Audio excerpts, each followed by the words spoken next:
Hello, everyone. Thank you all for joining us today for our How to Identify Your Credit Union's Critical Vendors webinar. My name is Jessie Redmond, and I will be your host. On your screen, you should see multiple widgets that you can use, including Ask Question, Media Player, Slides, Related Content, Speaker Bio, Request Demo, and Help. If you're unfamiliar with our webinars, all the widget boxes are resizable and movable, so feel free to move them around to maximize your screen space. At the bottom of your screen in the toolbar are icon buttons you can use to show and hide those widgets. You can expand your slide area or maximize it to full screen by clicking on the arrows in the top right corner of the widget. If you experience any issues or have technical questions, you can use the Help widget or submit them along with any other questions through the Ask Question widget. Don't worry, we do capture all questions throughout the session. We will be answering some during the webcast, but those that we do not have a chance to answer live, we will address with you via email. Today's live session is eligible for 1 CPE credit. If you wish to receive this credit, please remember to answer all of the polling questions that will appear on your screen during today's presentation. You will also be sent a follow-up survey link 24 hours after the live session that will need to be completed in order to receive the CPE credit. With us today, we have Christine Kitamura, VendMinder's Senior Content Manager of Education. She will discuss how to identify critical vendors in your credit union, how to manage the risk they pose, and important activities you'll need to perform in your third-party risk management program. You will see a link to a copy of today's slide deck, a link to our website, a link to our samples library, links to our Who is a Critical Vendor infographic, our Separating Vendor Criticality from Risk Ratings infographic, the Process of Inherent to Residual Vendor Risk infographic, as well as a link to our library of additional resources, all within the Related Content widget. With all that being said, I would like to hand it over to Christine. Christine, the floor is yours. Thanks, Jessie, and thank you everyone for joining today's webinar. Understanding how to identify your critical vendors is a really important skill to have because these are the vendors that will require the most attention in your third-party risk management program. For today's agenda, I'll be discussing some of the common traits of vendor criticality and how you can use 3 basic questions to help determine whether a vendor is critical. I'm also going to talk about the difference between a criticality classification and inherent risk rating, and why the goal of identifying your critical vendors shouldn't be avoiding them, but rather understanding how to properly manage them within your third-party risk management program. So let's begin with a basic description of criticality. I know that in everyday use, the word critical often has a negative implication, like when we're talking about a critical injury or maybe a parent being critical of a child. But when we're talking about criticality in third-party risk management, this is simply a term that's used to describe the impact that a vendor has on your operations. If a vendor is considered critical, that means that its products or services are needed for your credit union to operate normally. Another way of saying this is that your credit union would be facing some serious difficulties in one or more areas if this vendor were to suddenly shut down. One important thing to understand is that criticality is a separate concept from an inherent risk rating. There's often this assumption that critical and high risk mean the same thing, but these are actually different concepts, and a vendor should have both of these data points. For example, one of your vendors might be critical with high risk, and another vendor could be non-critical with moderate risk. Criticality is also considered binary, meaning that each vendor will be labeled critical or non-critical, and this classification remains unchanged even with controls in place. And although we can provide a general description of criticality, and I'll talk about some criteria you can use, it's really important that your credit union defines this term for itself. Another way to think about a critical vendor is if it has one or more of these common traits that show its significance. The first bullet here references significant risk if the vendor fails to meet your expectations. So just think about a situation where you decide to outsource a product or service to a vendor. Before you sign the contract, you'll probably want to make sure that the vendor understands your expectations and can consistently meet them. For example, let's say that the vendor is providing 24/7 IT support. Consider what might happen if your credit union experienced some sort of technical issue and this IT vendor wasn't available to help you resolve it. That's going to create a significant amount of risk because the vendor wasn't meeting your expectation of 24/7 availability. Another trade of a critical vendor would be one that has a significant impact on your members. So maybe you have another vendor that provides online banking. If this vendor were to suddenly shut down, that would obviously create a significant impact to your members who wouldn't be able to access their service. A critical vendor might also require a significant investment in resources, or it might have a significant impact on your operations if you need to find a replacement or bring the outsourced product or activity in-house. Before I get into those questions that help determine criticality, I want to talk a little about why classification is important and why critical vendors should be a priority for senior leadership and the board. First of all, critical vendors are going to be in scope for your NCUA exams. Regulators are going to focus on critical vendors first because of their significance to your operations, and they'll take notice if you haven't properly identified them. You also need to identify your critical vendors so they can be included in your business continuity plan, and so you can perform additional due diligence and ongoing monitoring. If you don't properly classify your vendors, you'll either be spending too much time on these activities for non-critical vendors or not enough time, which can expose you to additional risk. Critical vendors will also have special considerations when it comes to contracts and exit strategies, which I'll explain later on. When you take the time to classify your vendors as critical or non-critical, you'll know exactly where to focus your time and attention. So here are those 3 questions that can help determine a vendor's criticality. Basically, what we're doing is focusing on a vendor's business impact risk, which refers to the likelihood of your operations being disrupted because of a vendor's failure.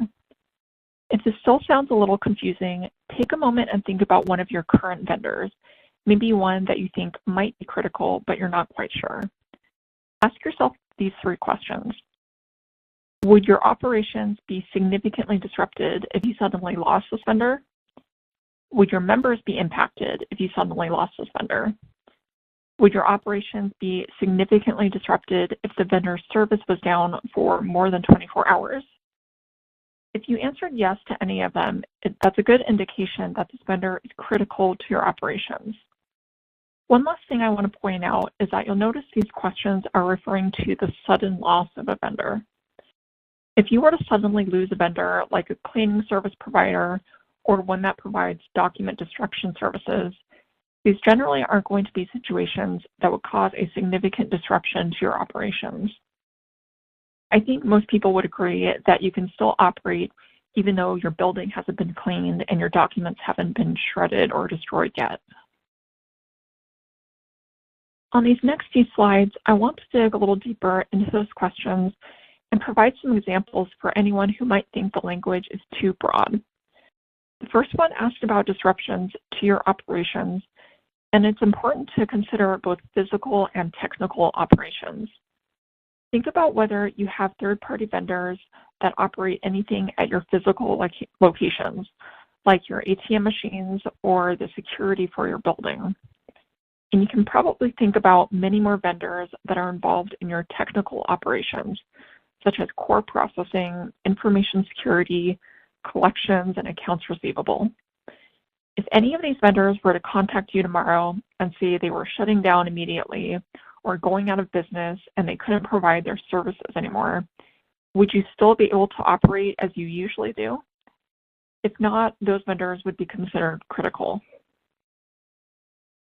The second question relates specifically to how the vendor affects your members. So these are usually going to be third-party vendors that either interact directly with your members or serve your members on your behalf. If you lost a vendor and your members could no longer use a product or service, that vendor should be considered critical. Some common examples are customer service vendors, like a call center or live chat that's available on your website.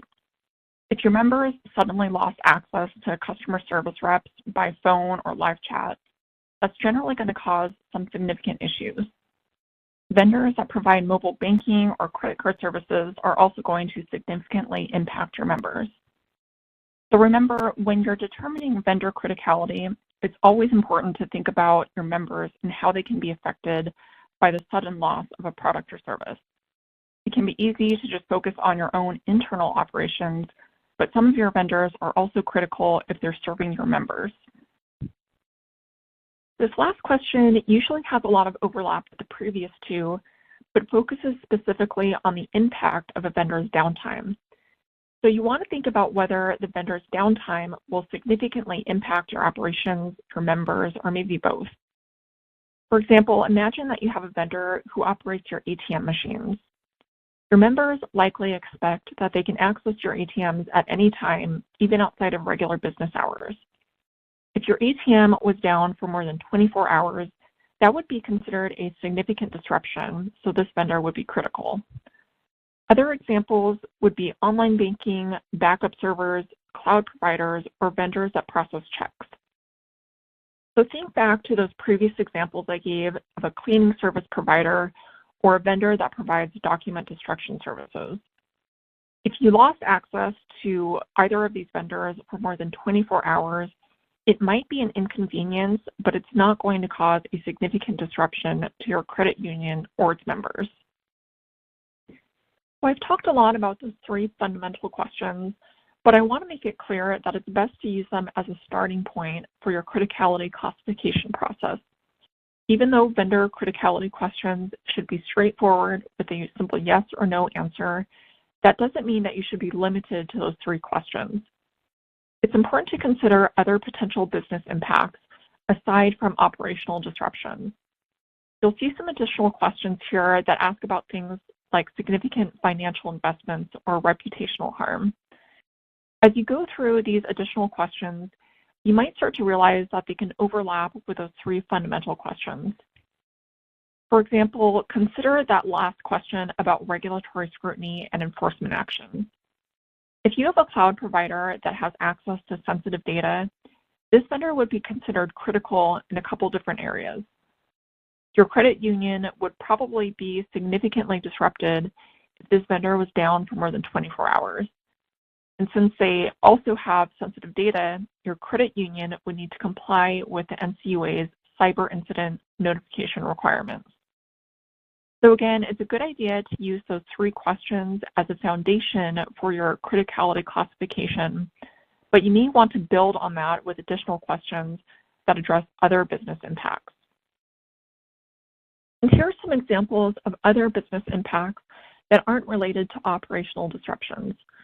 In some situations, the sudden loss of a vendor won't have a major impact on your operations or members, and you can still operate normally. However, certain vendors can still be considered critical because of these other impacts. Keep in mind that these are just examples, and your credit union might want to consider additional impacts that aren't listed here. So think about these impacts and whether these could apply to any of your vendors. Maybe you have a vendor that's providing a product or service which generates a lot of feedback from your members. If the feedback is negative, this could create a decline in member satisfaction and retention, and maybe even prevent the acquisition of new members. Or maybe you have a vendor that provides a highly specialized product, and there's no readily available substitute or alternate vendor that can provide the same thing. This might not create an operational disruption, but this vendor would still have a business impact because your credit union would need a long lead time to find a replacement. One thing I want to highlight here is that criticality classification requires two steps. It's not about simply labeling your vendors as critical or non-critical and then quickly moving on to other activities. Criticality classification has to begin with establishing what this data point means for your credit union. Unfortunately, there's no single definition of criticality when it comes to third-party risk management, so it's really important that you take the time to define it and document it for your organization. And only after you establish criticality can you then move on to identifying your critical vendors. Here are some important considerations for that first step of establishing criticality. Now, maybe this seems excessive to break it down this much, and some of you might have already done this, or you're thinking that you just have to create a short list of questions and be done with it. But I really want to emphasize that this process will help satisfy regulators, and overall, it's going to help save you some time down the line as you classify all of your vendors. If you put in the time and effort right from the start, you'll have a repeatable process that you can use without having to constantly come back and reevaluate these criteria standards. So when you're establishing criticality, you need to figure out what your credit union needs to survive or operate normally. Look at your day-to-day operations and make sure you understand which products and services are essential, not just for your credit union, but also your members. Once you can identify these essential products and services, think about the impact if these vendors were to suddenly shut down. This step is usually challenging for many organizations because you're going to be dealing with different stakeholders and perspectives. Someone working in marketing is going to have a much different perspective of essential or critical than someone on your IT team. And this is why it's important to have these conversations and establish those standards early on. The criteria you decide on needs to be agreed upon throughout your organization, including the board and senior leadership, and formally documented in your policy. This next step of identifying critical vendors is one that some organizations struggle with because they treat it as a subjective process. But if you take the time to establish criticality and document those standards in your policy, this step should go more smoothly. What you want to do when identifying your critical vendors is basically use your criteria as a lens. It's important to look at every vendor objectively, without considering other people's opinions or interpretations of whether it's critical. You may find that some people will confuse the concepts of critical and important, as in this vendor's product is really valuable and important, so therefore it must be critical. As long as you have those standards, you can refer back to them during the step and, if needed, remind others about the criteria you've already agreed upon. This can help if there's any disputes about classifying a vendor as critical or non-critical. It's also important to document your critical vendors after identifying them so you can keep track of them within your program. When it comes time for your ongoing monitoring activities and due diligence reviews, you'll want to be able to easily locate your critical vendors within your inventory. Here are a few more examples of critical vendors and why they're classified that way. The first would be a core servicing system, which could be responsible for managing your IT environment. Your credit union would be heavily reliant on this type of vendor, and their disruption would definitely create disruptions to your activities, which would then affect your members. As you can see in this situation, the vendor's disruption flowed down to impact your credit union first, then your members. This can often occur with many other vendor types, so it's always important to consider service disruptions from both perspectives, your credit union and your members. Payment systems, backup servers, and shared branching services can also be considered critical because most credit unions wouldn't be able to function without them. A couple other examples I want to point out are Know Your Customer and anti-money laundering screening tools. These could also be considered critical, although not for the reason of business availability. If you lost these tools, your credit union can probably still function. But because these tools access your members' information, your credit union could face significant regulatory consequences if they didn't work properly. Now let's take a look at what the NCUA says about criticality. Unfortunately, they don't provide an exact definition or a checklist of how to identify a critical vendor, so it's best to read the guidance for a better understanding about the context. The first guidance is the supervisory letter evaluating third-party relationships, which talks about critical vendors and the success of a credit union.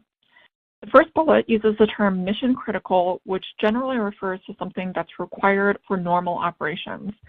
So going back to the three questions, a critical vendor might be one that you rely on for your regular processes.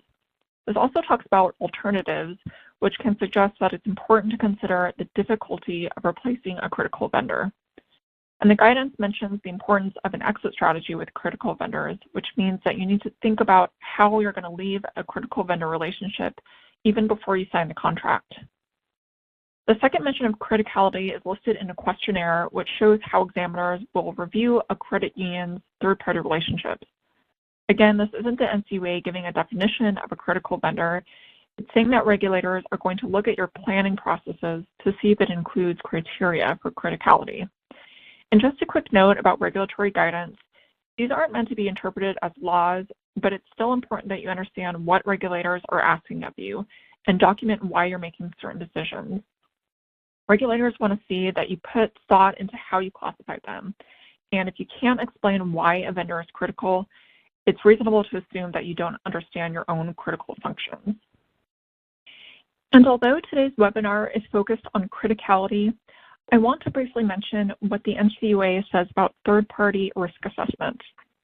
In addition to establishing criticality, regulators also expect credit unions to properly assess a third party's risk in areas like credit, compliance, reputation, strategic, and more. Again, this guidance is referring to a credit union performing a risk assessment that's unique for their organization. Risk assessments are a lot more nuanced than criticality classifications, but these are both important activities to have within your third-party risk management program. Regulators want to see that you have an efficient process for both activities and can provide validation for why you're making certain choices. And that brings us to our first poll question. And this brings us to the first poll question of the day. You should see the poll question now in the slides area. If you have any issues, please feel free to send us a message using the Ask Question widget, and we will be happy to assist. As a reminder, if you wish to receive the CPE credit for today's session, you must answer all poll questions and be in attendance for the entire live session. This poll question is, how efficient is your process for identifying critical vendors? We have a fully developed process that's documented in our policy. We are currently developing a process. We have no process in place, and our team often disagrees on vendor criticality. We have no process in place, but our team usually agrees on vendor criticality, or you're not sure. Christine, we have some time now to answer questions that is coming from the audience. Great. In this question, if some of our vendors work primarily in our industry, can we just ask them if their clients consider them critical? So this is a really interesting question, and I think I understand why someone would want to just ask the vendor directly how their other clients or customers are classifying them. I know this might seem like a good way to save some time, especially if you have a lot of vendors, but keep in mind that your credit union is unique. Even though a vendor might serve a lot of clients in your industry, you're not going to operate in the exact same way as another credit union who has different processes and might have access to different resources than you. And remember that regulators want to see that you've done the work yourself in determining vendor criticality for your credit union. It shouldn't matter that another credit union says we think this vendor is critical because they might not even have a good process in place for classifying them. It would sort of be like copying someone's answer on a test only to find out that they wrote down the wrong answer. Also, your credit union should be able to show documentation regarding whether a vendor is critical to your organization, which you couldn't do if you just asked your vendor what their other customers said. This documentation might be specific questions you have on your inherent risk questionnaire or something similar. So even though it's always a good idea to share best practices with others in your industry, specific concepts like this should really be customized to your organization.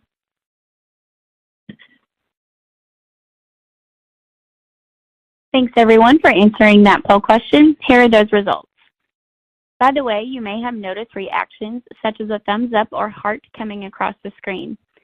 If you find this feature distracting, you can turn it off by clicking the 4 arrows in the top right-hand corner of the slides widget, which will expand the slides to full screen and no longer show the reactions. Also, before we move on, in the related content widget, you will find a helpful resource to reference, our Who is a Critical Vendor infographic. This resource is a high-level overview of criticality. With that, Christine, back to you. In this next section, I'll be talking about some common mistakes to avoid during the classification process. If you haven't yet developed a process for criticality classification, you'll want to keep these in mind so you don't have to go back later and make changes. And if you're currently making some of these mistakes, I hope I can explain why it's important to improve your process because I want to make sure you're not losing any valuable time or resources on non-critical vendors. Some of these mistakes can occur because of a lack of understanding about criticality, or sometimes there can be confusion about why certain activities are required.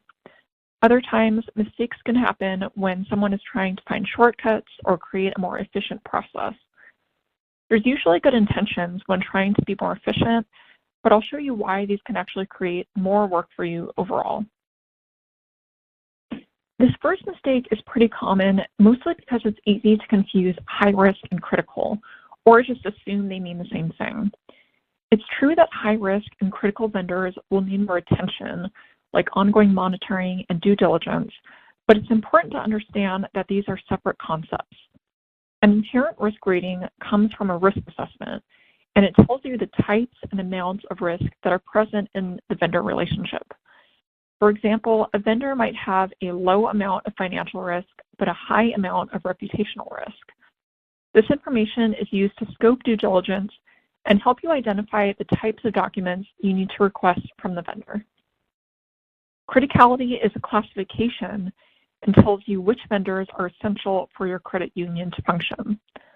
This information is especially important for things like a business impact analysis and your business continuity and disaster recovery plans.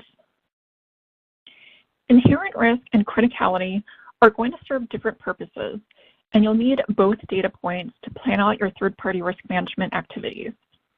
If you were to only focus on one or the other, you would be overlooking some really important information and leaving your credit union and members vulnerable to a risky situation. For example, if you were only focused on criticality, this would tell you the impact of the vendor, but you wouldn't have an understanding of specific risk areas like financial risk. Vendor criticality doesn't influence certain activities like monitoring a vendor's financial performance, so you wouldn't be aware if this vendor is on the verge of bankruptcy. When these data points are used together, you'll have a more holistic view of the vendor's risk profile. This allows you to determine the level of due diligence and cadence of ongoing monitoring. Inherent risk and criticality should also be factored into your contract terms and conditions. Overall, this information will help you determine the level of supervision that's necessary to manage the risk of the relationship. This next slide is going to explain the difference between high risk and critical. While it's true that most critical vendors are also high risk, there can be some exceptions. If you have a vendor that provides shredding services, this would likely be high risk but non-critical. The high risk rating comes from the vendor's access to sensitive data. However, a vendor like this might not have a significant impact if it were to suddenly shut down or be inaccessible for more than 24 hours. Shredding services are generally easy to come by, and you might be able to pick out another one quickly without too much trouble. The second example describes a moderate risk vendor that is critical. Maybe some of your members still like to get communications by mail, so you have a vendor that prints privacy policies. When you go through the risk assessment process, this vendor might have a moderate level of compliance risk because of what they're printing. However, they could also be classified as critical if you couldn't find a replacement quickly. This next mistake is about classifying all of your vendors as critical. Sometimes there's this idea that it's better to be safe than sorry, and you want to use the highest level of caution to ensure that your third-party relationships are safe. And I know this seems like a good idea, especially if you haven't yet formalized your criticality classification, but this isn't a good strategy for a few reasons. First, you'll be creating a lot of unnecessary work. As I mentioned before, critical vendors are going to have the highest level of due diligence and ongoing monitoring. So consider how much time you'll be spending if you have to do that for every single vendor. This is also going to produce a lot of extra paperwork, which requires even more work to store and manage. Second, classifying all of your vendors as critical isn't going to satisfy regulators. If your vendor inventory shows that 100% of your vendors are critical, regulators are probably going to be skeptical and assume that you don't know which products and services are essential to your operations. And finally, this mistake is going to misuse your resources. If every vendor is getting the same level of attention, it's it's only natural that you're going to be rushing through your activities to make sure that you include your entire inventory.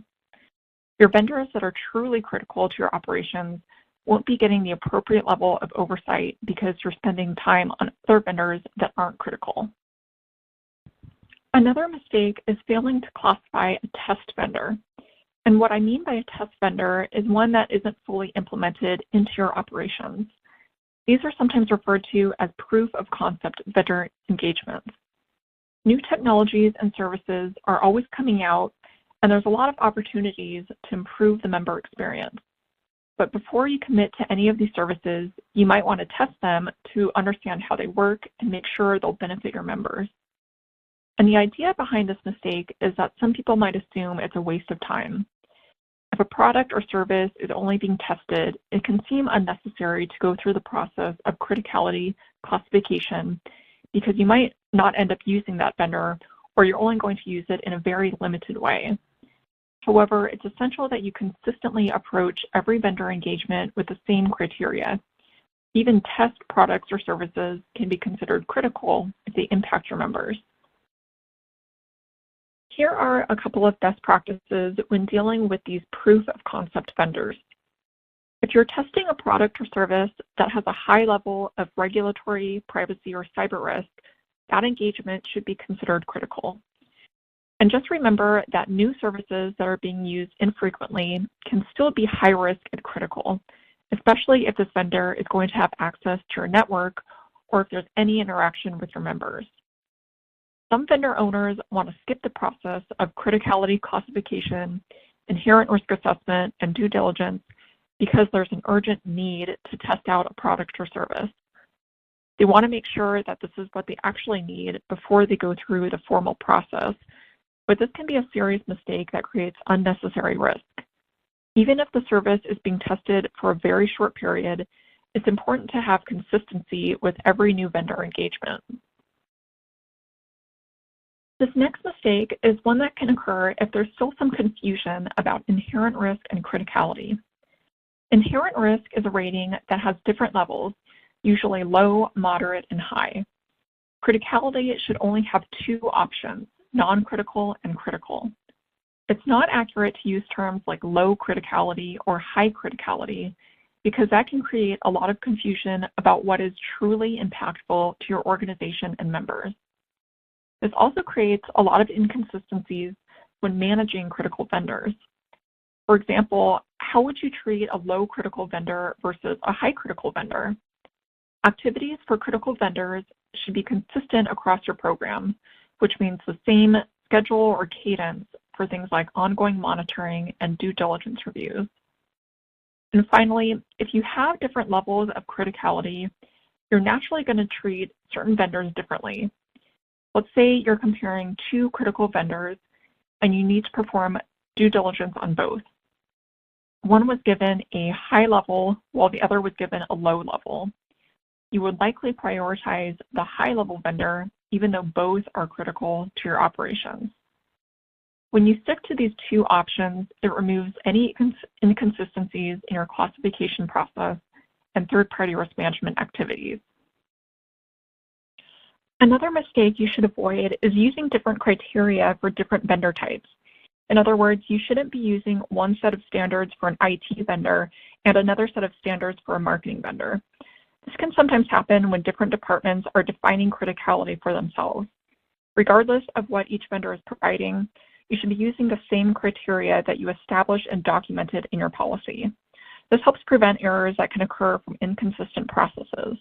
For example, maybe one department doesn't consider a vendor critical, so it's classified as non-critical in your program.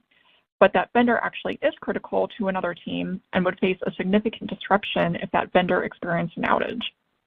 Using a standard approach will also create more efficiencies because you won't need to categorize your vendors and each one will just go through the same process. And you'll also avoid disagreements about which products or services are critical to your credit union. Different criteria can sometimes create different levels, like I mentioned before, so it's best to use the same standards across your inventory. This last mistake is when you don't involve senior management and the board in your critical activities. Senior management and the board should already be involved in your third-party risk management program at a higher level as they approve the overall strategy and goals. But it's also a best practice and regulatory expectation that these groups be involved in critical activities. Senior management or the board should be approving critical vendor contracts so they understand which vendors are most impactful to your operations and members. They should also be involved in the termination of any critical vendors so they can provide guidance on next steps, whether that means switching to a replacement vendor or bringing the outsourced activity in-house. And it's also important that they're aware of any single point of failure vendors, which I'll describe in just a bit. Basically, senior management and the board are going to have a more holistic view of your credit union regarding long-term strategies and operational goals, which is why they need to stay informed of any critical vendors that can have a significant impact.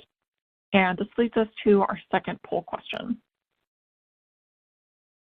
Our second poll question of the day is, what mistakes have you seen when classifying critical vendors? Failing in distinguished inherent risk ratings and criticality, using criticality levels such as low, moderate, and high, failing to involve senior management and the board, failing to classify every vendor, none, or unsure. Christine, I have another question here that we can go ahead and answer. Okay, sure. Is it better to determine a vendor's criticality before or after the inherent risk assessment? So I think this is a really great question because some processes within third-party risk management definitely do need to be performed in a certain order, like doing a due diligence review before selecting a vendor and signing the contract. But I would say that there isn't really a correct order in doing a criticality classification and an inherent risk assessment, and you should do whatever works best for your organization. Some credit unions might want to determine the vendor's criticality first, simply because that process can be a little quicker. Like I mentioned before, the criteria for criticality are usually more straightforward.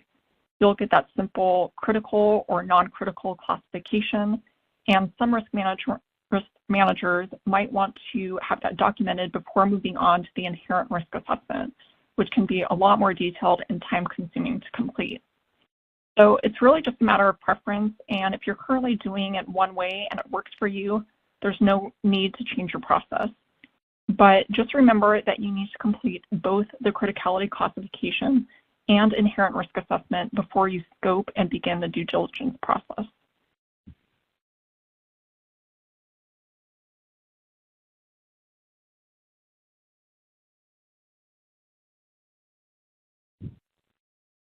Okay, here are those results. Thanks again, everyone, for taking the time to answer the poll. I would like to quickly direct your attention back to the related content widget, where you will find the process of inherent to residual vendor risk infographic available for download. As we've mentioned inherent risk and its relation to criticality, you may find this resource helpful. Okay, Christine, let's continue with the presentation. In my previous slide about senior management and the board, I mentioned that they should have an awareness about single point of failure vendors. So I want to take a moment and explain this concept. An SPOS vendor is one that doesn't have any alternatives. This can either occur because there aren't any alternatives in the market or because there are some financial or resource constraints that would prevent you from finding an alternative. Sometimes the situation is just unavoidable, so it's important to consider what your credit union needs to do while engaging with this vendor. First of all, you'll need to make sure that senior management and the board are aware of these vendors, not only during the initial vendor selection and onboarding stage, but they should also be reviewing regular reporting. That reporting should include details about the impacts of the vendor's failure and why the single point of failure exists to begin with. For example, maybe your credit union is vetting a credit data provider that requires at least 6 months to integrate into your system.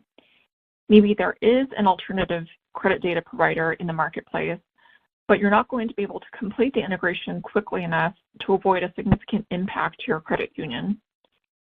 In this situation, your organization's senior leadership and the board might simply choose to accept this risk, but remember to always formally document why you're making this decision. Also, when you've identified a critical vendor who is also an SPOF vendor, it's important to conduct a formal impact assessment related to the vendor's failure. This will provide relevant information to include in your credit union's business continuity planning. So now that you have a better idea of what critical vendors are and why it's important to classify them, I want to review how these vendors should be treated differently within the third-party risk management lifecycle. Just to clarify, every vendor in your program should be following this lifecycle, but critical vendors in particular will require some extra attention.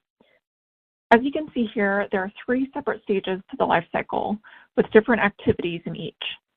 Within the onboarding stage, you'll be doing additional due diligence and adding more contract language. During the ongoing stage, critical vendors should be undergoing more frequent risk reassessments, monitoring, and due diligence. And even during the offboarding stage, there are going to be some special considerations for exit plans. So here are some due diligence best practices for critical vendors. And when I talk about doing the highest level of due diligence, I'm referring to the amount of documentation you should be collecting and reviewing.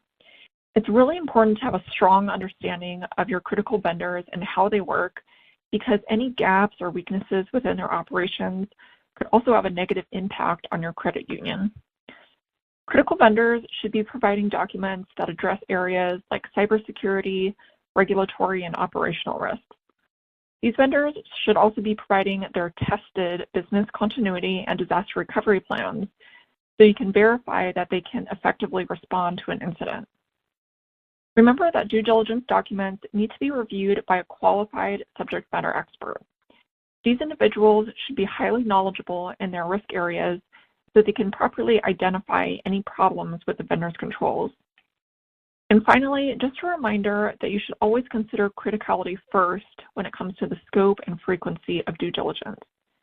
You might have a critical vendor that has moderate risk, but that vendor should still undergo the highest level of due diligence.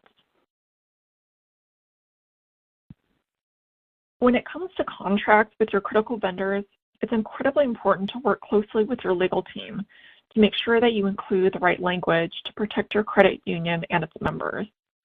You may want to consider adding a right to audit clause, which will basically state that your credit union can collect and review certain documentation upon request, even in between those regularly scheduled due diligence reviews. This can be a really valuable piece in your contract because there may come a time when you need to review a vendor's controls right away. And without a clause like this, some vendors might either have a delayed response or they could even refuse to comply because they're only going to follow their contractual obligations, which might state that you can only review their documents once a year. Breach notification requirements are also important to include in your contracts because these will obligate your vendor to notify you of a security incident within a certain time frame. And it should also give guidelines on how the vendor will protect your data and resolve the incident. Critical vendor contracts should also set the standards for how the vendor will ensure regulatory compliance. And service level agreements are another important component, which should specify any consequences if the vendor fails to meet them. In other words, if you include service level agreements about timing of delivery and the vendor fails to meet that, your credit union needs to determine whether that qualifies for something like a suspension or contract termination. Ongoing activities are sometimes overlooked in a lot of third-party risk management programs because there's this assumption that nothing else is really needed after the contract is signed. But in reality, a lot of things can change after you sign the contract. A vendor's risk can evolve or its performance can decline, so you need to actively manage your vendors through these ongoing activities. For critical vendors, you should be performing risk reassessments at least annually. This will help verify that they're still considered critical, and it can also help identify any new or emerging risks. Risk reassessments might also be needed more frequently if you discover a decline in performance or if the vendor has notified you of a security incident. It's also important to continuously monitor your critical vendor's risk and performance in between those formal assessments that take place once a year. If a vendor's risk or performance is declining, you don't want to be in a position where several months go by before you notice it. And periodic due diligence should be done throughout the vendor engagement to make sure that their documents are still current and valid. Certain things like insurance certificates or testing results might not be valid forever, so you should be doing periodic reviews of these documents and requesting new ones as needed. Next, I really want to emphasize the importance of an exit strategy. Since we're talking about critical vendors that can have a significant impact on your organization, you can't afford to be reactive in any of your activities. And that means thinking about how to end the relationship even before you sign the contract. An exit strategy is actually something that needs to be considered in the onboarding stage. Generally, an exit strategy will revolve around replacing the vendor, bringing the activity in-house, or discontinuing the activity altogether. If you realize that it's time to terminate this vendor because of performance issues or some other reason, your plan might be to switch to a backup vendor. However, you'll need to consider the possibilities of long lead times or additional budget dollars or resources that you need for this option. The exit plan is the more detailed approach, which is executed during the offboarding stage. This should outline details like the timing of exiting the relationship and how the vendor will return or destroy any data it has once you terminate the contract. You'll want to discuss this with your critical vendor at the beginning of the relationship so you can avoid any surprises and both parties will be prepared and know what to do. And I believe this brings us to our final poll question. Our next poll question is, does your credit union manage critical vendors differently than non-critical vendors? We collect additional due diligence. We perform more frequent risk assessments. We increase our monitoring activities. We regularly review and test our exit strategy, or not sure. Christine, let's go ahead and answer another question from the audience. Okay. And this question is, what are some steps we should take if we incorrectly classified a vendor as non-critical, but we already signed the contract? Okay, this is another really great question. And the good news is that there are steps you can take on your end to help make sure that the vendor relationship is as safe as possible. If you realize that a non-critical vendor is actually critical, one of your main goals is going to be figuring out how to fill in any gaps that might exist, whether that means increasing your ongoing monitoring or maybe adding due diligence. You might even want to consider conducting additional risk reviews or even renegotiating the contract during the renewal period. I think a good first step would be to confirm whether this critical vendor is also high risk, because this will help you determine if there have been any gaps in the vendor's risk management and oversight. I want to emphasize again that critical doesn't always equal high risk, but there should be some overlap in certain activities, such as how often you're doing risk reassessments, periodic risk reviews, due diligence, and performance monitoring. From there, I would suggest working with senior management and the board so they can be involved in any decisions about this critical vendor.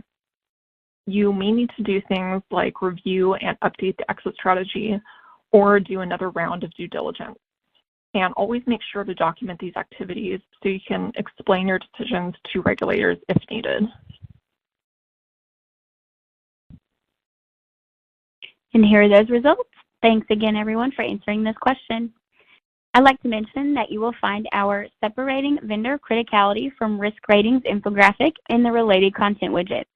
This is a handy resource to reference as it discusses the difference between criticality and risk ratings and how they should be applied. Christine, I'll pass it back to you.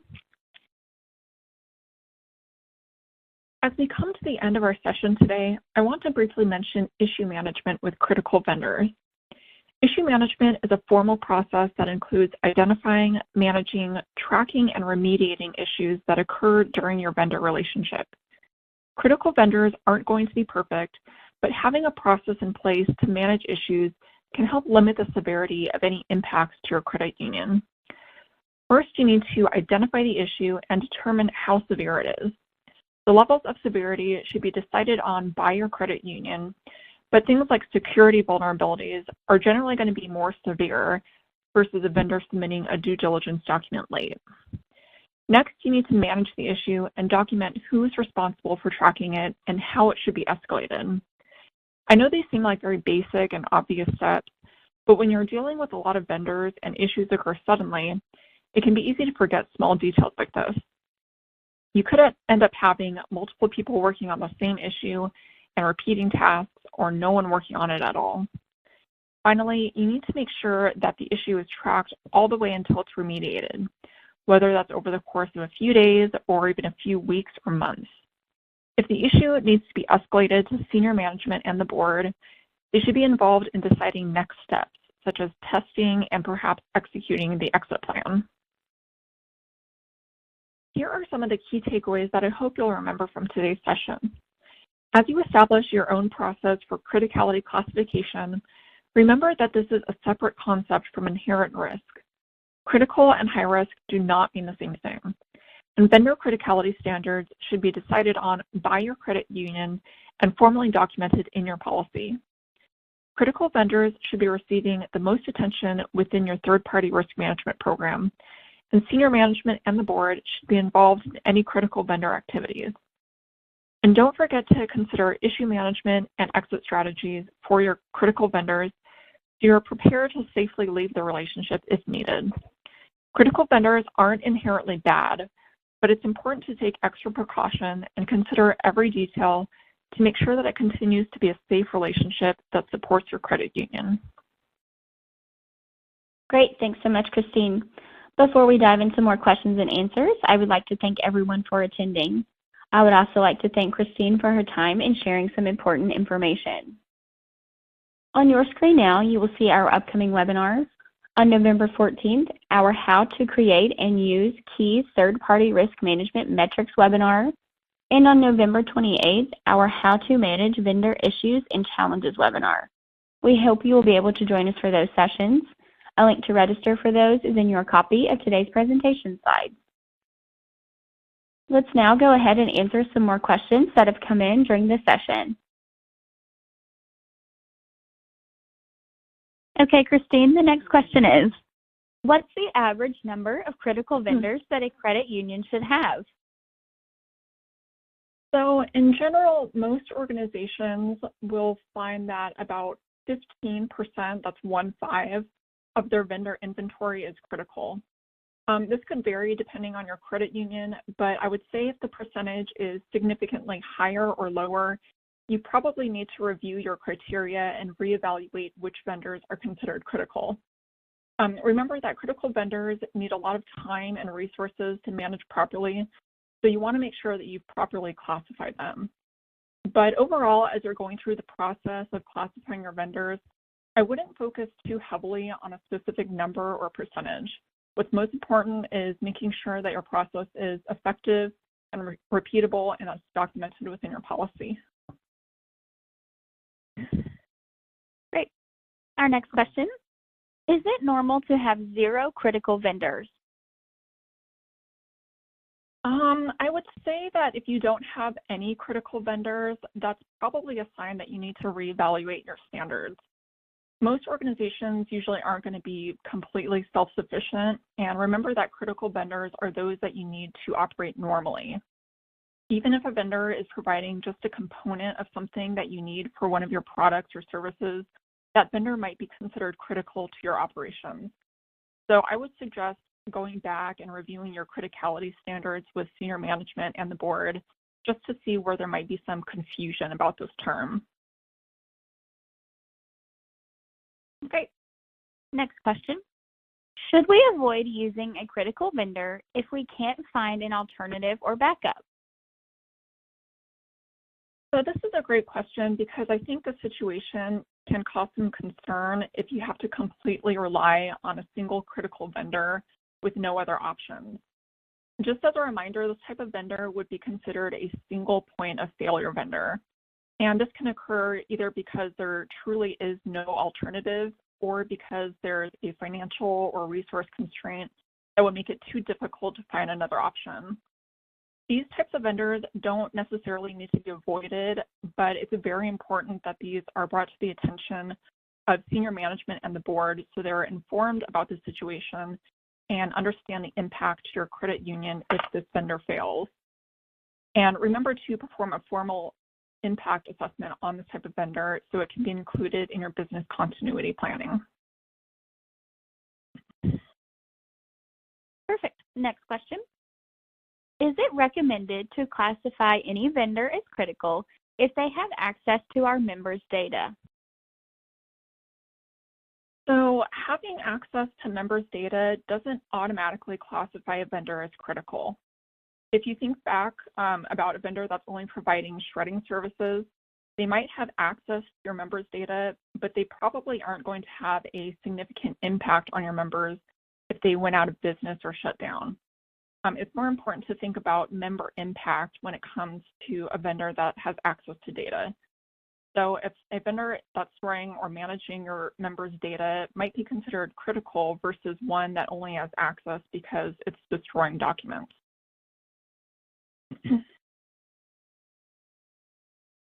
Okay, great. Next question. Who should be managing our critical vendors? So this is another good question, and I just want to clarify that critical vendors should still be part of your overall vendor inventory. They just need a higher level of oversight. You don't need to really create a dedicated team whose only focus is on critical vendors, but what you do need is senior management and board involvement.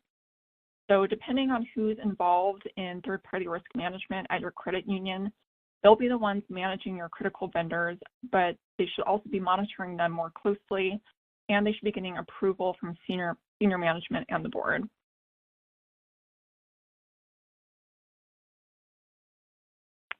Alrighty, our next question. Can you provide some tips on managing critical vendors if we have a very small third-party risk team? I would say that the most important tip is to establish your criticality classification first, just to make sure that your process is easy to follow and repeatable for every vendor. Just having this process in place will be really beneficial because you won't have to spend a lot of time going back and forth when determining vendor criticality. I think it's also important just to have an awareness of where exactly you need to put in more time and effort with these critical vendors. Like I mentioned before, critical vendors will require additional due diligence and increased risk and performance monitoring. So it's a good idea to kind of plan ahead and make sure your team understands their responsibilities and knows how to overcome any challenges that can occur.